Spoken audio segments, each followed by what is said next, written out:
Lisa Stedman-Falls pivoted from behavioral scientist to platform engineer. Her journey has been fascinating and has included a PhD, research and clinical experience, and multiple engineering roles from startups to larger companies. In our conversation, we go pretty deep. We discuss her upbringing, the earlier stages of her career, and the moments where she realized that maybe it's time to make a change, and also how she made that change, and advice for folks who are looking to make a pivot in their careers, whether small or large. As always, thank you for joining, and I hope you enjoy. The world of behavioral psychology is pretty foreign to me. Could you bring me into that world and kind of just describe what life was like when you were a practitioner? Oh, okay. So first of all, I had many hats actually in my previous career. I think I was in my career for 12 years. So I went through many different phases.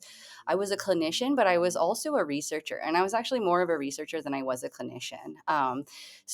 But most days, I think towards the end in my PhD, I was doing a lot of research studies. So I would be in the lab, or I would be at home writing my dissertation, or I was teaching also as well, so I was editing a lot of papers and things like that. And then basically after that day was done, a lot of the times then I would go and I would work in home with clients, specifically children, and so I would work with their parents as well as them, and spend probably an hour session typically at each client and just go through whatever the programming was at that time. A lot of data collection, a lot of analysis, a lot of training. I also worked in schools. When I last left my career, I was a regional director, and it was right during COVID. So I was working from home remotely, providing telehealth. There was a lot of different things that I did, but I think that, yeah, day in, day out is basically a lot of paperwork, and a lot of research, a lot of contemplating, what works best for a specific case.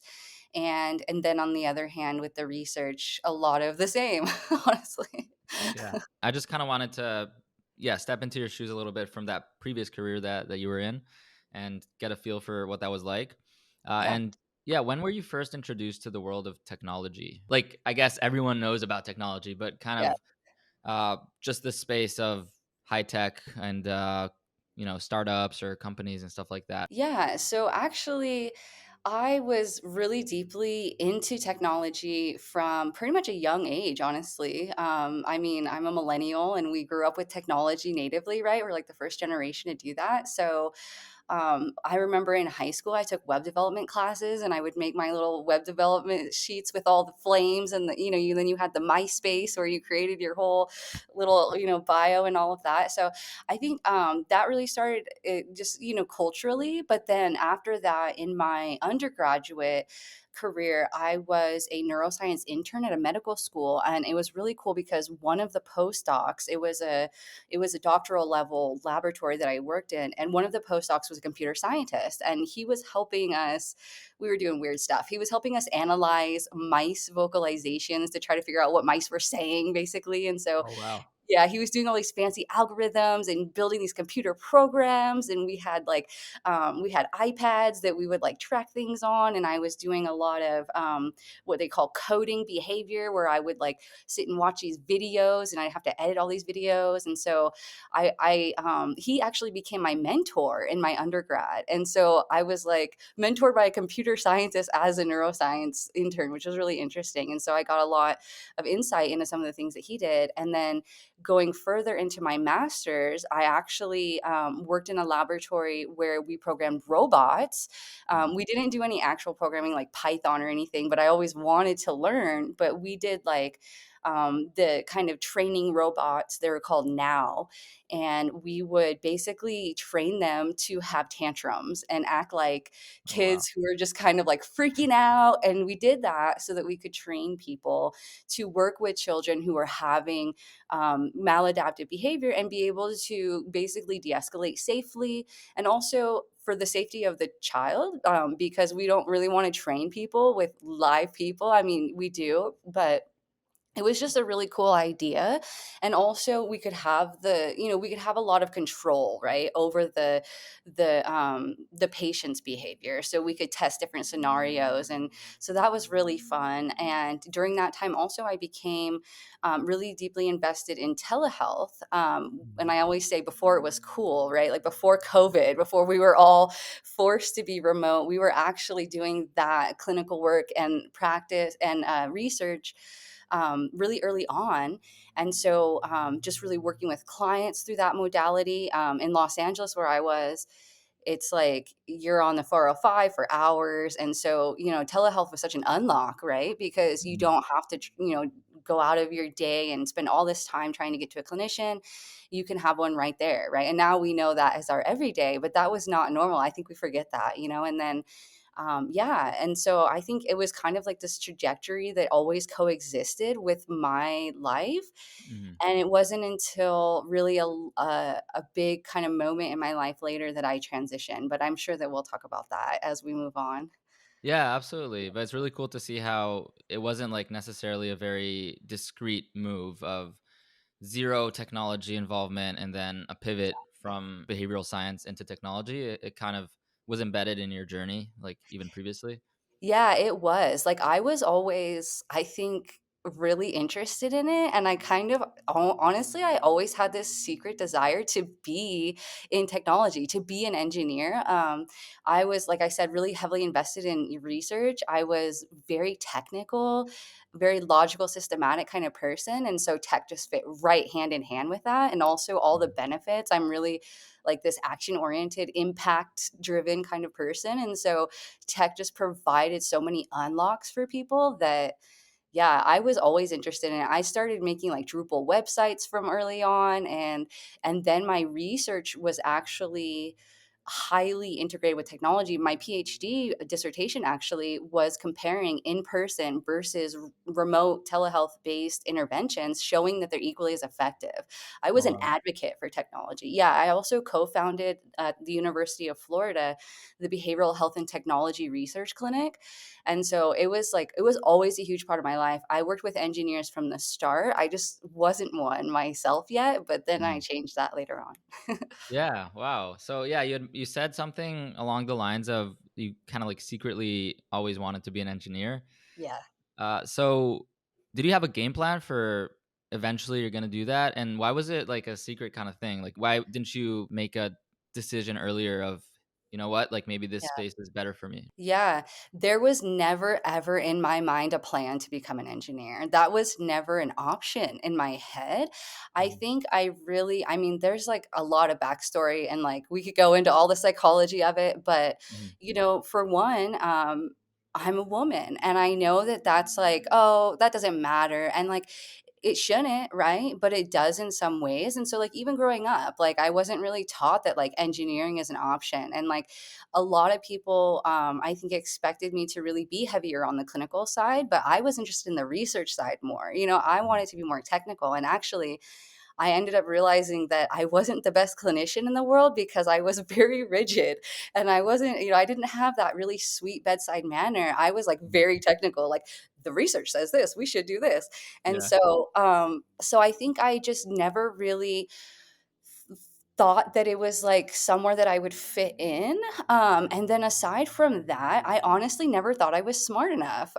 Oh, wow. I always thought like you have to be a genius, and which is kind of funny because like looking back, like I mean, I was a straight A student. I had Mhm. tons of awards. Like I'm a published Yeah. researcher. I have a PhD, master's, bachelor's. Like Yeah. I have a lot of honors, and so like I don't know how I convinced myself that I wasn't smart enough, but I just always thought like this is one of those, like I'm gonna be honest, like, this is one of those, like, geeky boys who, like, do Legos as a kid, and, like, this isn't for someone like me, Mhm. and so, yeah, I think I just didn't see people like me in tech. Mhm. Everyone I knew was male, a little on the nerdy side, not gonna lie. I've never been a Yeah. super nerdy person, honestly. I used to like to Yeah. party a lot and, like, I don't know. So I didn't see myself in the role. And it's honestly been like a really spiritual transition and a lot of like personal growth to get to this point where Mm. I finally allowed myself to assume that identity that I always kind of really wanted to have, you know? It really struck me when you said that you didn't think you were smart enough because, as you said, Yeah. yeah, PhD, straight A's. I saw like I think something about your GPA and also like the papers you wrote and awards and everything when I was researching you. And like my Yeah. intuition when I see that profile is like, wow, this is a brilliant person. I better come prepared to this conversation because like Lisa is super smart. So hearing how you interpreted your, I'm paraphrasing, but like how you interpreted your intellect compared to engineers or whatever, it's yeah, very surprising and also I guess eye opening to learn like what went into that and like why that was the case and everything. When I very first started in my first tech role, I actually started well before I even started full time. I was doing web development with the small businesses. I was helping them with their WordPress websites, and it was really like front end focused, right? Because WordPress kind of does so much of the back end for you. That's like the benefit of WordPress is that it's so easy to use. And my first job when I got hired, the idea was that I was going to work on the WordPress website. And this was even after I had done a whole boot camp in Python. Okay. Mhm. And I got this award for like the Python black belt, they called it. But the idea was still that I was going to do their front end work. And it Mhm. was so funny. And my first tech lead, she hired me. We really got along. She saw a lot of potential in me. And I remember the first thing she said was, "You're not going to be doing WordPress. You're going to be a backend engineer." And I was like, "Oh, what?" I was so Yeah. shocked. I was like, "Me?" And she was like, "Absolutely. You know Python, right?" And I was like, "Yeah, I know Python." And she's like, "You're a backend engineer." And it's so Yeah. funny because now I'm so far backend and I never do front end work and I don't even like it. So it's Yeah. just funny because like there's just a lot of assumptions, right? Like, oh, I'm this way. And so I'm going to do like the design and like the more like, front end, look at me kind of thing, as opposed to the more, I guess, just straight logic oriented, very, the algorithms and just the systems design that is more indicative of working on the back end. So I never saw Mhm. myself on the back end either, even after I got into tech. It's very interesting that there's so many layers to, I don't want to just overuse like a very cliche term I guess these days, but like layers to imposter syndrome Yep. of the first layer is like, am I even like qualified to be an engineer? And then when you're in Yep. technology, front end versus back end, and then within back end, like distributed systems versus I don't know, algorithms or whatever. But like at each one of those levels, I feel like people find themselves maybe doubting their intellect or abilities to go into that more advanced, allegedly kind of space. Exactly. So it's yeah, it's interesting to hear how that kind of layered for you of like engineering as a whole, and then like front end versus back end and all of that. Yeah, Uh, for sure. And don't get me wrong, front end is very hard. It's very complicated. It takes a lot of skill. But I mhm, think it's kind of honestly, it parallels that clinical versus research aspect for me, where it's kind of like, interacting with the clients or the end users versus really being more on the back end doing the foundational work that kind of supports that front end facing system. It was very interesting to me because yeah, I wasn't good at the user facing aspect. I was always better at being more that technical heavy back end role. So I thought that was kind of funny. I continued to play out that same dilemma kind of until I finally realized where I actually belong. yeah, and you mentioned that I think you said tech lead.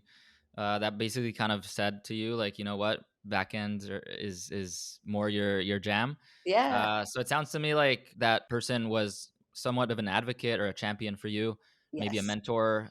What role has mentorship or advocacy or championship played in your career, and how do you seek out those types of people that can help you figure out certain dilemmas and kind of help with your trajectory? Oh my gosh. My mentors have been everything to me. My whole life, I've had fantastic mentors. Not to get too personal, but I grew up in a really, really poor environment, both in really all the ways that I can say that. I don't really have a family. And so I didn't have anyone that was really serving as a role model to me growing up. And so from very early on, I attached to my teachers. I attached to peers who I saw had more stable lives, and I continue to do that now in my life. But yeah, so starting even from honestly elementary school all the way on, I always would gravitate to my teachers. I was that kid who was after school every day with the teacher, Yeah. bugging them. And I played sports as well, throughout most of my life, and my coaches were huge mentors to me. They taught me discipline, they taught me, drive to just keep moving on. They gave me a lot of, confidence in myself and in my abilities, and, I think that really is where it started out, but then, like, yeah, so starting out even with my bachelor's, I think I was telling you I was a neuroscience intern at a medical school as an undergrad, which is a really rare opportunity. And Mhm. got that opportunity because my mentor was the chair of the psychology department. Oh, And wow. so he had the connect with the medical school, and there was only Mhm. one position, and it was really, really competitive. And I was able to get it. I don't know how. I guess it's Yeah. like that imposter syndrome still, but so Mhm. honestly, and then in my master's mentor was the chair of the program. And Yeah. then in my PhD, it was kind of like, honestly, I think one of the skills that I've had throughout my life is being able to recognize people who are in high places and be able to imitate their behavior, Mhm. and really convince them somehow to take me under their wing and really, I guess you could say groom. That's a word that people use. I mean, it's kind of not a great term, but, Mhm. like really raise you up. And I think, honestly, I haven't really had parents raise me, but I've had mentors raise me. They have been really, more than just the professional, but the personal as well, right? Because it takes like a lot. And I think that also lends to like why I've kind of been like a little bit more insecure, I think, than other people because of that background that I had where I Mhm. really didn't fit in a lot of ways, Mhm. especially in an industry where a lot of people are very wealthy, right? Like you make a lot of money here, and a lot of people, their whole lives they've been immersed in tech. I didn't even have a computer growing up, because we were Mhm. so poor. So I think it's really just been like latching on to that other world that I knew I belonged in, and really just being open to change and open to feedback, and like knowing that I had a goal and that I will do whatever it takes to get there. And I have, honestly, I have. It's been a lot of work, but Mhm. I've done a lot over my career, and this new one too. Yeah, wow. That's awesome. Thank you for sharing. And I mean, I think a lot of people often assume that these very successful figures, whether it's chairs of departments or, accomplished scholars or professionals, are super busy and probably get a lot of people wanting them to help them out. Yeah. And it seems like you've really kind of cracked the code of, and not in like necessarily a sleazy way, more in like a very personal manner of compelling those people to pay it forward to spend time mentoring you, helping you out. Could you reflect on like what you think might have compelled them to mentor you and to be kind of invested in your success? Yeah, honestly, I think it's just been my absolute relentless drive. Like, I think when you come from a background like I come from, failure is not an option. Like, you have to work harder than everyone else to get to the same level as them.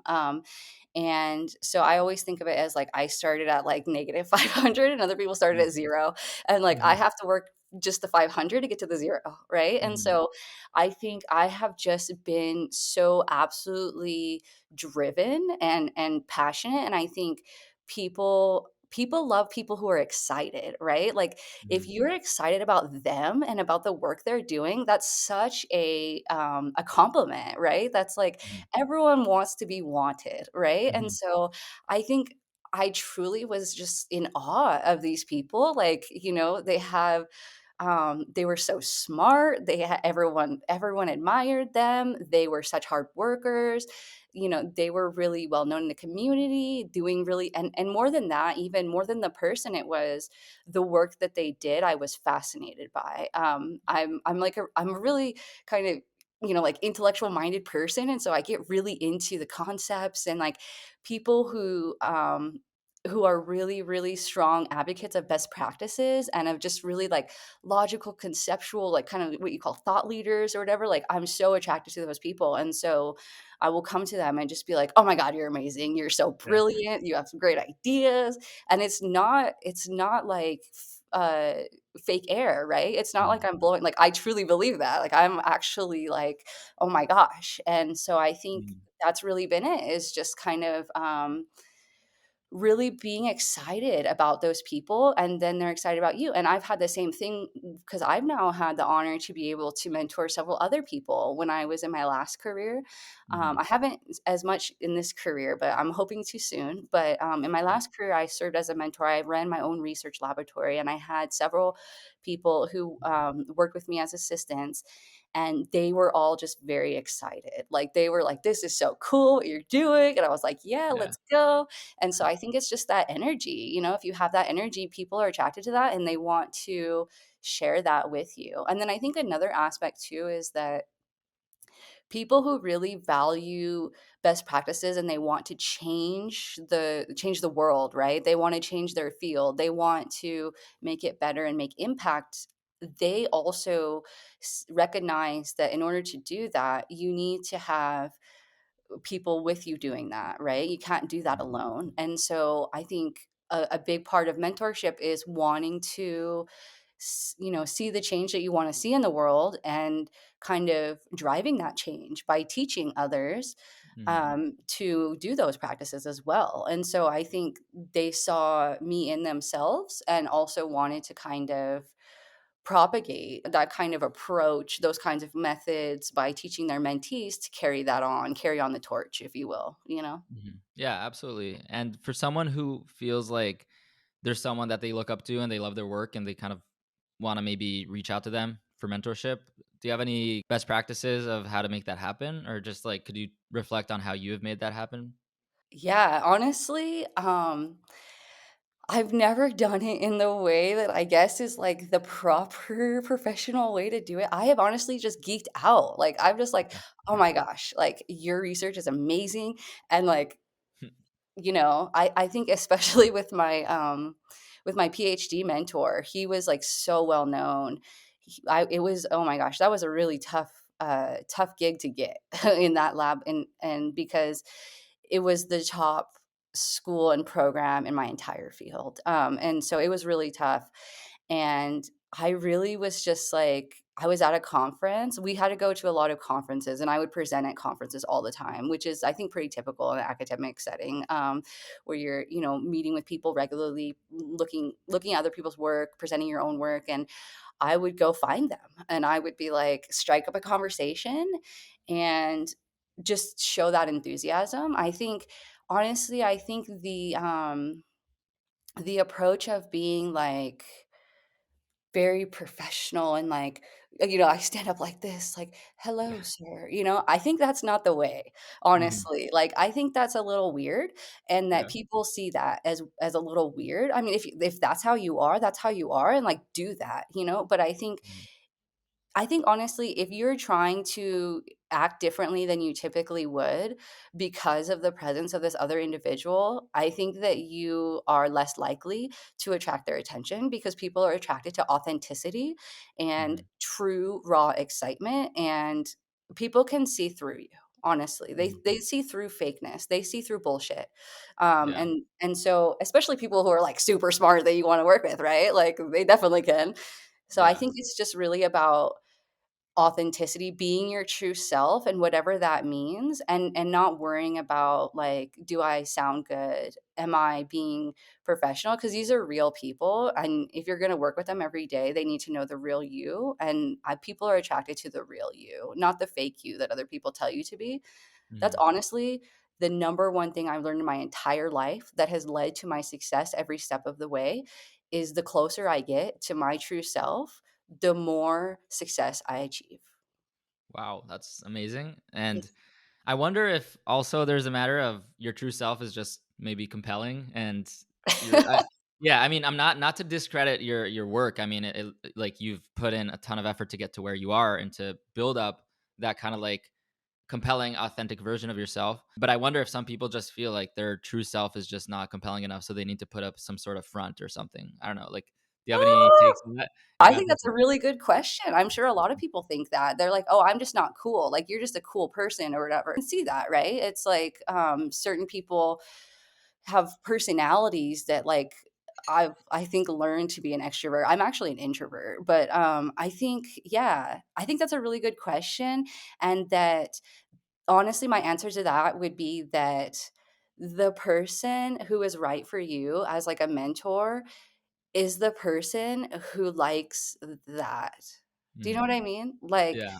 the kind of mentors I sought out were similar to me. They are also, like, very excited and, like, more high energy and, like, "Yeah, let's go," but not Mm, everyone's that way, and not everyone wants to be that way, and there are fantastic, very successful, very brilliant people who are not that way, mm, and I would seek out that person who matches or at least complements in the ways you would want your personality. I don't think you should ever not do your personality at all. But I mm, think it's about finding the environment you fit into best. Like when I was the clinician, I felt so insecure because I honestly wasn't that good at it. People didn't like me as a clinician. oh, It's because I didn't belong being a clinician. That's the yeah. reason. And so I think honestly, if like you're bad at something or you're finding that you're just not happy in a position, you're in the wrong environment. You need to find the environment that fits you. You don't need to fit into somebody else's world. You need to really find your world. So the insight of you recognizing that you didn't belong as a clinician, it required some kind of trial and error, I guess, because you had to kind of step into those shoes, try it out, and then maybe come to that realization. Yeah. In retrospect, do you think that was the way to figure that out? How do you feel about kind of like sunk costs of spending time in a scenario where you end up discovering you didn't fit and then you have to change course and then like you have to maybe reflect and grieve the wasted time or whatever it is? Oh, Uh, how do you yeah. feel about that entire kind of like sentiment? Because yeah, I've pivoted myself in my career a little bit, and now I'm like more junior than people my age in my Yep. position, and Yep. I sometimes ask myself similar questions of like maybe it would have been better to take a shortcut to where I am now. So yeah, how do you feel about all of that? Oh my gosh, that is such a good question. There has been so much grieving. Let me tell you. I mean, I don't remember how long you've spent in your past career, but I spent 12 years, and I was in school until I was like 32, like most of my life. I'm only 37 right Mm, now, and I was in school and doing the psychology thing for my almost my entire life. So it's almost like there's a new identity that's born, right? That was an old mm, identity and this is a new one. And so yeah, man, I can't tell you that I've always been like really grateful for that past career. There has been times where I'm like I just threw away so many years of my life being somebody that I really wasn't. mhm, And I think but that can be true without the throwing away part, in that I had to learn, I had a lot of growth to be had, mhm, more personally than anything, honestly. I think the personal always underlies the professional, and so I'm really grateful for all the experiences I've had, but I wouldn't say that they were all positive, and I wouldn't say that I would do it again. yeah, I think part of I wouldn't say regret, I will have no regrets ever in my life, but I think that part of kind of that sadness is that I really never saw any other opportunity, any other there was no other option. It was psychology or nothing. Part mm, of that was because both my grandma and my dad, at a time were in the field of psychology, and, it was just always going to be my path, and I didn't ever question that, and I think that is kind of the unfortunate thing, is, mm, like, I never stopped to ask myself, "Why am I doing this?" And I think, especially in the field of psychology, there are some of us who I don't know if you've ever heard the term, but it's called wounded healers, where some of us are in the field because we are really looking to explain, I think, some of our own histories. And I think Mhm. that was very much the case for me, especially as a researcher. I wanted the answers, of like, Mhm. why have these things been the way that they are? Why are people in my life the way they are? And I was doing it for, I think, a different reason than I wanted to. Mhm. And so I think I really would have advised people to really question every step of the way, everything, and be willing to change at any time. I think that is like agile, right? We talk about agile in the tech industry, right? Like agile, agile, agile. I'm such an advocate of agile, and the real agile, not the scrum agile, the real agile. Yeah. And so like you got to be willing to adapt and change. And like honestly, I'm like now I'm the kind of person that like I will blow up my whole life and change if I have to, like, if I'm not happy, and I was not really ever willing to do that before because it was so Mhm. scary, but now that I've done it, I'm like, "I could do this again, and I will," because if I'm not happy, nothing else matters, Mhm. Wow. you know? Yeah, and I mean, speaking of agility, I mean, it sounds like you have the willingness and ability now to make pivots as needed, and in order to Absolutely. kind of like inform your happiness and your trajectory. Yeah. Uh, what about like long term planning? Is that in your vocabulary slash in your repertoire, or do you not really think that's for you? No, no more. I Okay. used to have like, oh my gosh, I used to have a 100-year plan. Like I was, Yeah. and I did every step of it. Like every step of my plan, it worked out exactly how I decided it was going to. I was going to do the bachelor's, the internship, the master's, the PhD. Like Mhm. it was exactly how I set out. And then I was unhappy. And so Yeah. it's like I got everything I wanted and I didn't want it. And Mhm. so I honestly, I'm like, even I talk to, like, financial advisors and they ask me about retirement, I'm like, "I don't even care about that." Yeah. I'm like the opposite. I've gone to the extreme opposite, I think. No, Mhm. I actually do save for retirement. My partner has forced me to, but I'm not about that life anymore. If people ask me what's my five-year plan, I have no idea. I Yeah. don't know. I don't know. I could wake up tomorrow and just be like, "You know what? I think I'm gonna, do this other thing now." And I'm okay with that. If it's a feeling I've been having for a long time, then it's Mhm. time to change. And Yeah. so I mean, I have like aspirations and dreams, right? Like I'm Mhm. like, "Oh, maybe eventually I'm gonna own my own business and be a consultant and like all of this." And like I take steps always to move forward. I'm very ambitious. Mhm. But I no longer think that I have it figured out and that I know what the end game is. There's actually a quote that changed my life. It's from a Rumi poem, and it goes, oh, I'm probably going to butcher it, but it goes something like, do not insist on going where you think you want to go. Ask the way to the well. Your living pieces will form a harmony. And basically, what that means is like, follow your heart, follow your higher power, whatever it is that influences you on a deep level, follow that and really be willing to listen to that and then Mhm. change based on that. And instead of like this, the relentless drive I think was very helpful, but when it was like relentless adherence to a set plan, that was not Mhm. helpful. Wow. Yeah. I mean, I totally resonate with that. Sometimes when I consider kind of like the trade off between planning long term versus being agile and being willing to change, Mhm. on one hand, maybe that can help you try to align yourself more with what you care about, what you're passionate about.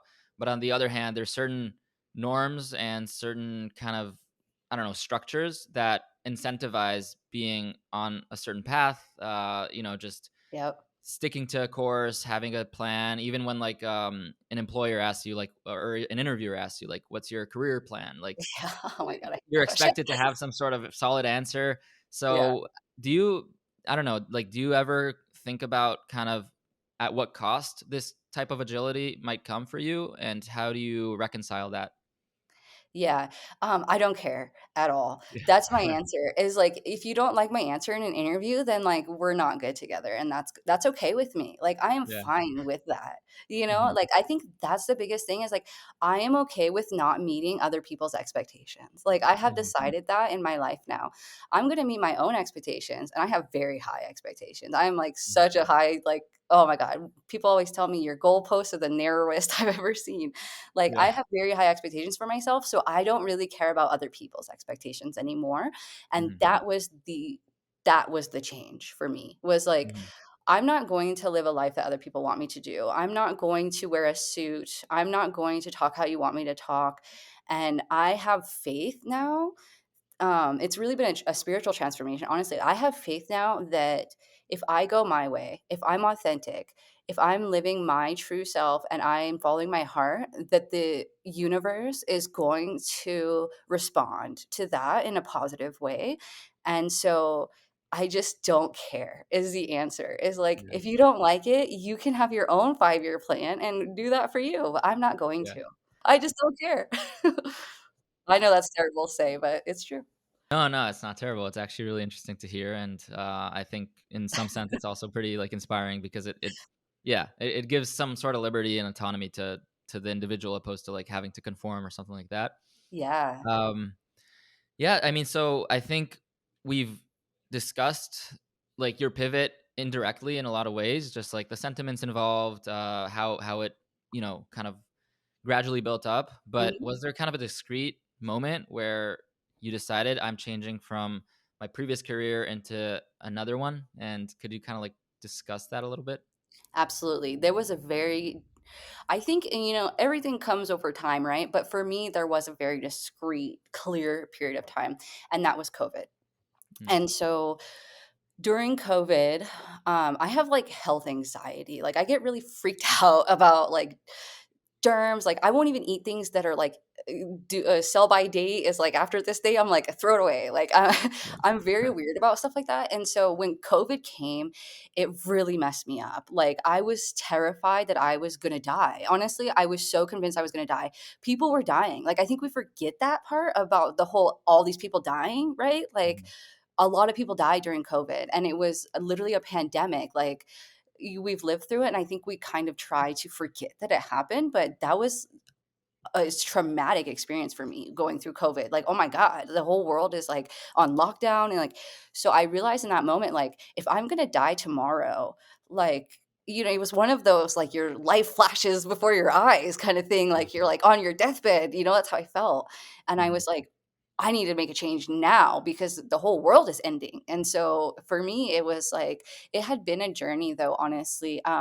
It was a journey of recovery for me. I think, like I talked about with the psychology aspect of like, I don't need to save the family. And I am, I can live my own life and thrive now. And so I think a lot of it was that had already been building up.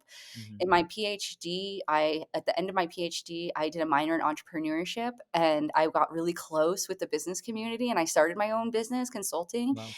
and I started to realize I love industry. So the catalyst had already been like going, and then Mhm, COVID was like the nail in the coffin. It was like, yeah. okay, you're already like one foot out the door and now you're gonna die. Like, okay, Yeah. like this time, the time is now. And Mhm, so yeah, I was like, I told my partner, I was like, I'm gonna do something really crazy, which is quit my entire career. And he was yeah. like, okay. And I was like, yeah. So like that's gonna happen like right now. And he was Mhm, like, okay. And like I'm so lucky. And we've been together for 11 years. And there's a mhm, reason that we're together because he knows me and he knew I wasn't happy. And also, after I left academia, I was only a clinician, and I really was like, oh, okay, this is not what I want. And mhm, so he was like, let's go, let's do it. I'll carry us, mhm. because financially, right? You can't just like not have a job. But I Yeah. did just kind of not have a job, and Yeah. I did work. I had started a business, and so I worked Mhm, consulting, and I was kind of one foot in the door, one foot out the door, but transitioned to web development during that time. Did a mhm, boot camp. Luckily, we had savings and stuff. But yeah, it was like everyone that I would tell this to was very, very concerned.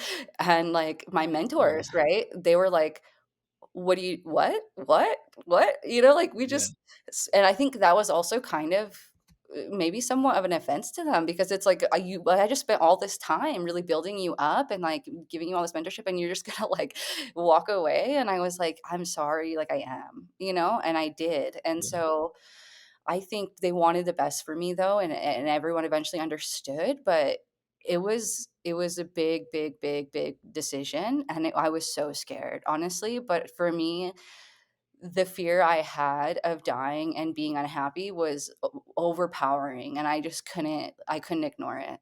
That sense of urgency that you had is what ultimately compelled you into action. Yeah. And part of that is just like external factors like COVID. Other parts are things that had been building up in your life. Uh, Yeah.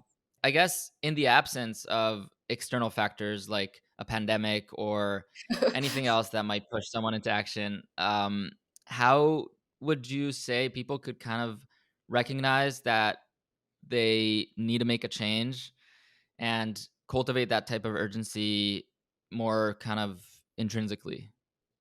Yeah, I think one thing is that you have to really be like self-reflective. And I think one of the things is allowing yourself to dream. And what I mean by that is allowing yourself to picture yourself in the most perfect situation you could. And I think then allowing yourself to picture yourself in like a really fantastic situation, and then in a terrible situation, and kind of just like honestly, learning to understand yourself, I think is really important. I think a lot of us, I mean, a lot of people, and I was one of them, really are like kind of on autopilot where we're just kind of going, following the motions. Even if we're working really hard, like I was, I think almost in this like spiritual, mental way, we are following other people's expectations and rules, and not doing the really hard work of discovering ourselves. And so Mhm. really writing down like qualities about yourself. This is who I am, blah blah blah. And then looking like, does that coincide with the kind of work I do? Does that coincide with how I act at work? Does that coincide with, and personally too, like my friends, my relationships, my hobbies? Like I think Mhm. it's all about integration and about parity between those things that you know about yourself, things that you like, the things you're best at, the environments you think you thrive in, and then really being honest about, is there parity between that and where I am right now? Or am I lying to myself, or am I just, Mhm. and if you are just like, no, I just want to chill, because there's people that are like, I just want to chill right now, then just chill. But you're going to have to somehow Yeah. push down any negative feelings you might have, but Mhm. so I think, but if you're not having super negative feelings, then it's probably fine. But I think like, I don't know, like there's part of that is like really identifying those things. But honestly, at the end of the day, I feel like a lot of change does end up coming from external factors, and I think one way to kind Mhm. of promote that though is to put yourself in new environments. And so if you're interacting with new Mhm. people, or you're, going to read this new book or going to this new meeting or whatever, there's going to be factors, and some of them might dislodge something in you where you're like, "Oh shit, like I actually love this and I'm going to change my whole career and do it."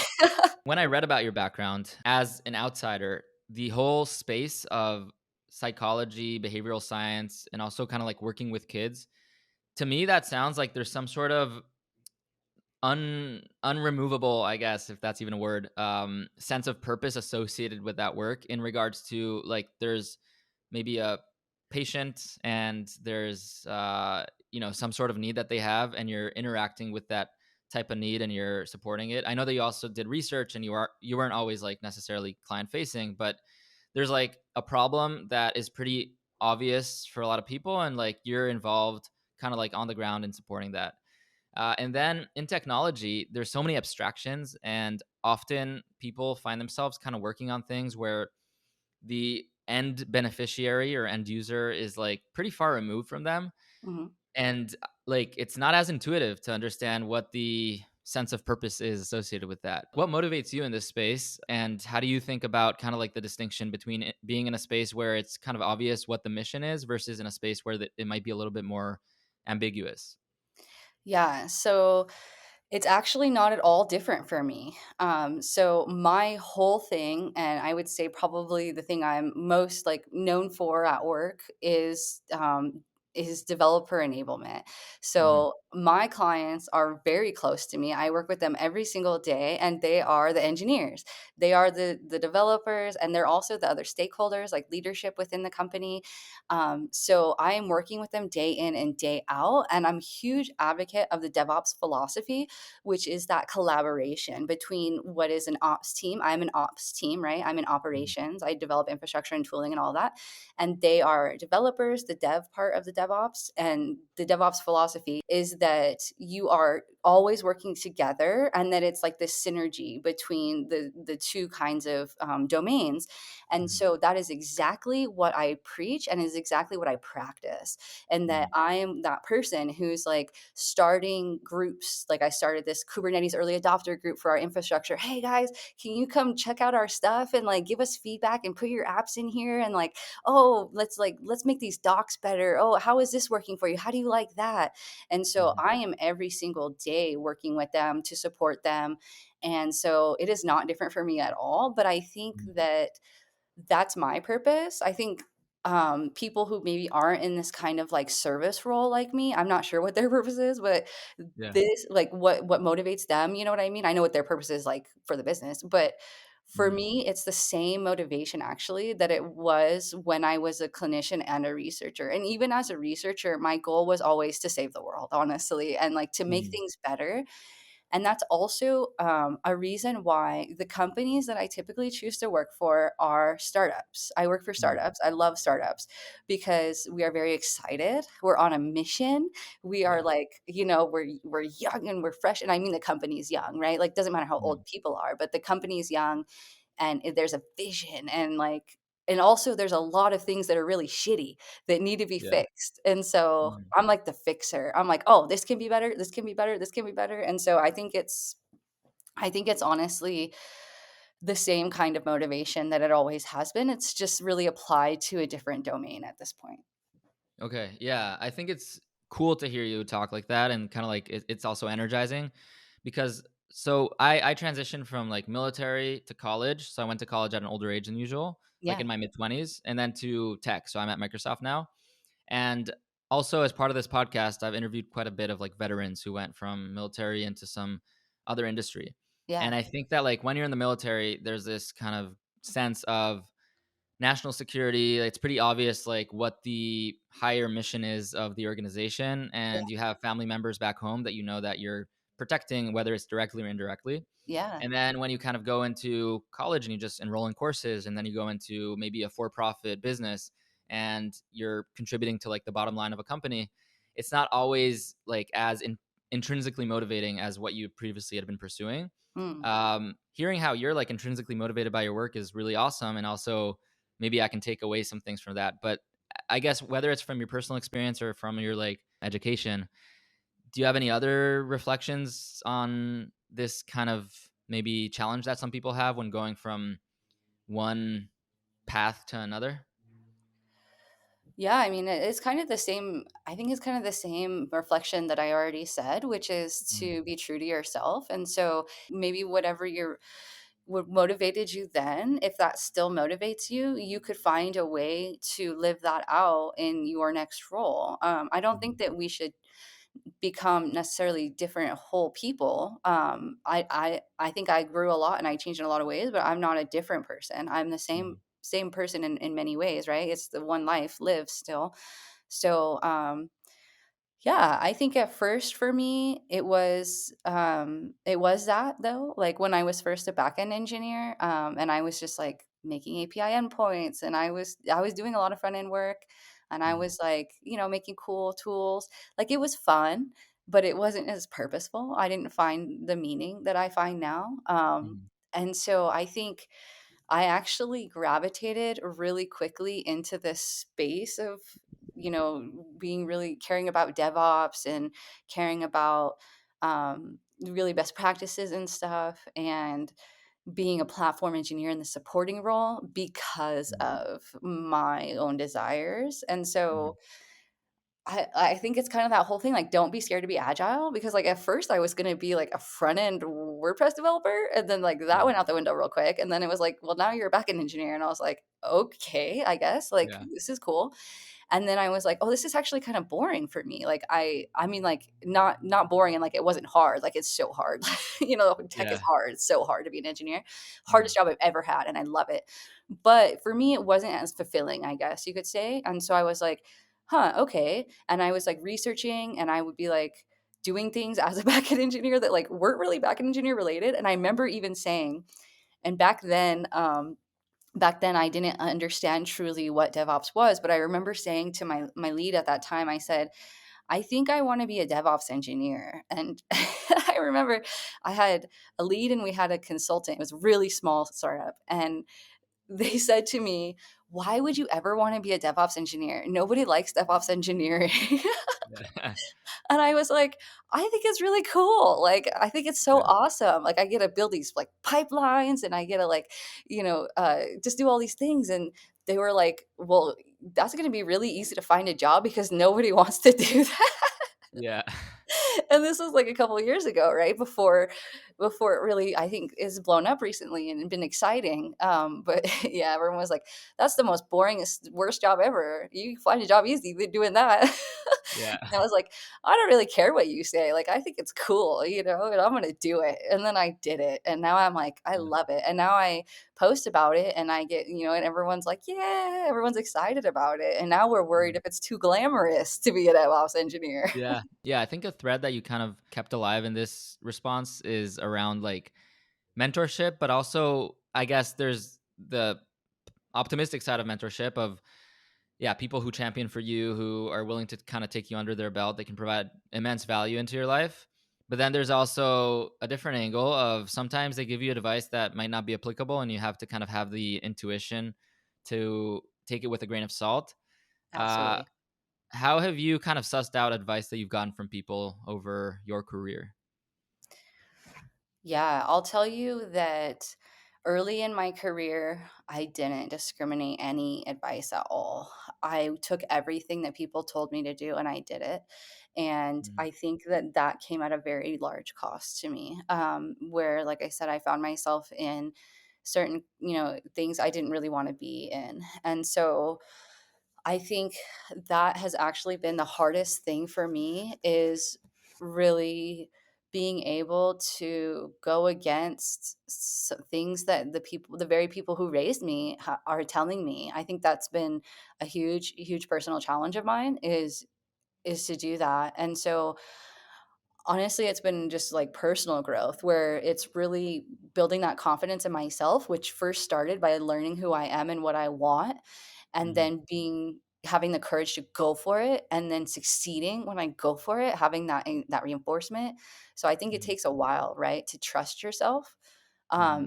Also having what I call my higher power, which is basically to me, that means my community, my partner, even professionals in my life who help me, like therapists and all of that, doctors, mentors, like really having like a strong foundation of people who care about your best interests, I think is critical. And so I think that when you do go against like maybe advice they're giving, Mhm. they respond in a way that's in your best interest as opposed to in theirs. Mhm. So Mhm. that's huge. So surround yourself with the right people who care about you. Um, but yeah, I think honestly, a lot of it is like being scared and doing it anyways. I would say that one thing that I maybe described earlier a little bit that I've been navigating in my kind of transition is the discrepancy between how long you've been in this particular kind of chapter in your career Oh versus yeah, how much life experience, career experience you have, and like where you perceive you are as far as competency and yeah, maturity and ability to make an impact yeah, versus how like an organization quantifies your level or your yeah. kind of work experience, whatever it is. How have you navigated that? Given that you've transitioned your career, you have a ton of work experience and a ton of relevant experience. You've done research. You're very quantitative, but nevertheless, platform engineering you're pretty new into. How has that been for you? Oh my god, I hate it. Yeah. It's been the worst thing ever. It's so hard for me, honestly, it's so hard for me, like, I Mhm, think about it a lot, like, probably more than most people. mhm. It's like, oh, it's like this thing that I just need to get out. I, like, need to get to senior as soon as possible so I don't have to Yeah. do this anymore. No, honestly, that's how I think. Like, I'm very ambitious. I'm not used to being new. I'm used to Mhm, being the expert in the room, right? mhm. And so I hate this feeling so much of being, oh my gosh, I remember when my job was title was junior. I was like, "Oh my gosh, Yeah. junior? Like what kind of word is that?" Like people aren't using that anymore as much, Mhm. thankfully, because it's like super derogatory. But Yeah. like, oh my gosh, I remember being junior and I was like, "I hate everything about this." Yeah. Like it's so hard for me, and, like, I think a lot of people too, they have these ideas of, like, that hierarchical, like, pecking order of expectations they have and how you can behave, right? Like, Mhm, you should know your place kind of thing, and I just don't do that at all, and so mhm. I think I've probably had, like, I think conflicts because of it, where it's like I'm, like, questioning the staff engineer, like, the Yeah. junior. But Yeah. I don't care, like, that's the thing is, like, you saying, like, I don't care because, like, if I'm right, then I'm right. And, like, Mhm, there was a time actually, like, literally there was a staff engineer at one of my jobs, and they made a mistake that caused our deployment pipelines to all fail. I knew what the mhm. mistake was. I told them, they refused to listen to me. They told me, I have 15 years of experience in this field. Oh my Yeah. god, it was the worst thing ever, and I was just like, "Okay," and I was just so upset after that conversation, and they refused to listen to me and fix the thing, and Mhm, then I had to bring in a senior engineer who'd been there for a while to say, mhm. "Hey, dude, you broke the thing. This is why," and to actually explain it because, like, I couldn't explain it to the level that they could, right? Because I Mhm. don't understand it Yeah. as well, but I knew they broke it. And Yeah. then finally they were like, "Oh, okay." And then they fixed the thing that they did, and then everything worked again, and I was right. No apology, by the way, for being a Mhm. total asshole to me. And Yeah. so I think honestly it's been a tough road being in this Yeah. lower position. I have a lot of leadership skills. I'm used to Mhm, being a leader. I assume that role kind of naturally, I guess you could say. I want to have impact. I want to be heard.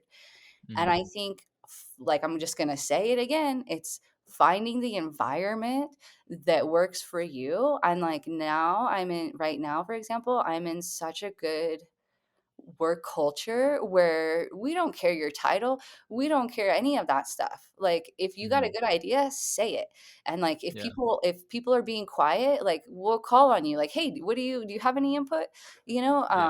Not in like a, teacher calling on what's the answer kind of way, but just like, supporting people being heard. And I think that is the responsibility of a good leadership is a good, a good leadership group, good managers allow everyone to be heard. And so I'm feeling less like it really at a lower level. Right now Mhm, I'm a high mid-level. I'm mhm. hopefully close, I think, to being promoted to senior. That's the goal. Awesome. I still do want to be senior so I can, be like, glad that's over. But Yeah. I think that it matters less at an org where people are not having these legacy viewpoints about like hierarchy and who can speak. You know what I mean? Yeah, for sure, and I totally resonate with a lot of what you're saying. I think of this kind of from a few angles. Like one is within a working environment. So once you're on a team, dynamic with your manager, dynamic with your teammates, etc. Yeah. But then there's also like the more recruiting angle of being non-traditional in a career path or having been like a career switcher and more formally being able to recognize how those things map into your new position, even if it's not as like intuitive. I Hmm. feel like there's not a lot of vocabulary around that and there's not a lot of awareness. So even if I think you were, I have notes here, but like I think you were like a regional director in your Hmm. past career, Yeah. and then you go into individual contributor, you have a ton of leadership experience and I guess management experience, but that doesn't necessarily map into management positions in a different industry. Yeah. So aside from just ranting about it, which I can do for days, do you Yeah. do you think there's any yeah, do you think there's anything from an HR recruiting perspective that could be done? You really have to think really critically about those transfer skills. And so I've actually helped a lot of people get jobs in technology. It's something I don't do professionally. It takes a lot of my time, but when I do it, I go like all out and I'll review everything of someone's thing. But we did this in our boot camp and it was so helpful. And so basically, it's like identifying your personality traits, first of all, that correspond between the roles. So, like, I'm very technical, I'm very systematic, I'm very logical. These words that I now use, I wasn't really like, I hadn't really identified those and said those out loud before, but now I can say that. And it's like, oh, yes, this makes sense in research and this makes sense in technology. Got it. I get it now. And then, like, my partner, for example, my partner did his degree in accounting. He's also in tech now. He's also a career change. He's a career changer as well. He changed it a lot earlier than me, but he has a whole background in tech. He grew up building computers. He worked at like uh oh, I forgot what it's called. It's one of them that went out of business, but it's like similar to Geek Squad kind of thing. I think it was like Circuit City. Yeah, Circuit Oh, City. okay. Yeah, do you remember Awesome. Circuit City? It Yeah, was like I love old Circuit school. City. Yeah. Yeah. And so he like worked there growing up. He used to repair people's computers. Like he's been doing computer stuff his whole life, but he Mhm. never really thought about it. And so I was like, dude, put that on your resume. Like, Yeah. and he didn't have any of that on his resume. And I'm like, you have been working with computers for actually like 30 years. And he's like an Yeah. expert in computers. He actually is an expert. Oh, he moved up to senior. He's already senior. He moved up so fast because he's so smart. But it was Awesome. like people don't realize that. Like you don't think about that. And so I don't think everything has to be a formal job, but you can still Mhm. put it on your experience if you do have experience. Also, experience where you did things that were related should focus on the things that are related and not necessarily on the things you did. An example I'll Mm. give you is that in my past career, I was one of the things I did, like I said, was I was a consultant to behavioral agencies, and that Mhm. involved a whole lot of stuff very relevant to behavioral psychology, right? Mhm. But I think I then transitioned later to doing more of web development stuff with that company. But I picked out things that were relevant that I now put like in the bullets for that job experience. So, for example, I advise them on like HIPAA compliance, data storage devices, and things like that.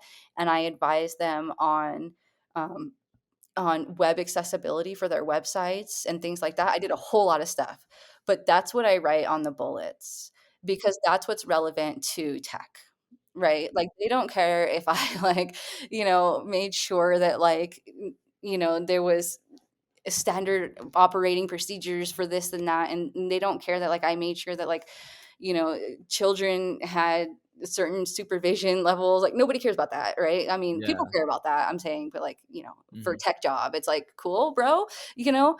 Yeah. But so I think it's finding those areas. And like someone else, for example, they had this job. I forgot what the job even was, but one of the things is they worked with like Excel a lot and they worked with like different technologies, like reporting technologies. And Mhm. so I was like, dude, put that on there. Like that's relevant. Like that's very Yeah. technical. But they wouldn't have thought of that because the job was like not really, it wasn't a tech job, but you Mhm. use tech frequently. And so I think identifying some of that you can pull out of there and focus on that aspect instead of maybe what you would traditionally think this job was about to show those skills and those the evidence of having transferable skills. Yeah, I think that's super important. I think like when I started applying to tech roles with my previous career's resume, I emphasized what I was most proud of and what I thought was in that particular career path the most impressive. Yeah. And often those things were more to me impressive than the like snippets of my job that were actually relevant to this new position. But once I kind of changed to starting to translate what I did and like focus on the things that are more, I guess, objectively applicable, I saw more success. So I think Yeah. that's like super helpful advice, and you articulated it in a very clear way. So yeah, appreciate that It's insight. such a sad face though, isn't it? I felt the same way. I was like, I have to Yeah, remove the things that I care about the most because it yeah, doesn't apply. But I mean, Yeah. That's part of the grieving that you talked about, that you asked about, right? Is like, Mhm. yeah, like you're walking away from that. Yeah, so given that you've been in kind of two distinct career paths, what do you think technologists can learn from behavioral scientists? Oh, wow, that's a really interesting question. Okay, there's actually a lot. Like, I've actually thought about this a lot.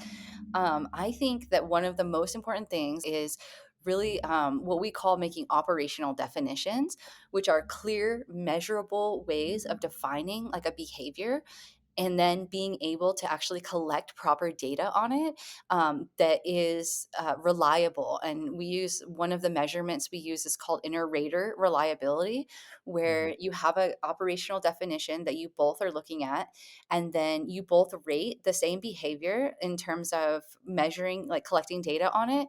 And then you look at over time what is the level of agreement in that behavior, and that basically drives the better if you have higher agreement, the operational definition is better. If you have less agreement, you need to refine your operational definition to be higher. And so I Mhm. think honestly just measurement of what some people consider to be not like more subjective things, they don't have to be subjective. In fact, behavior is measurable, very, very much so. Actually, my whole career, I measured behavior in a very, very technical, specific, accurate way.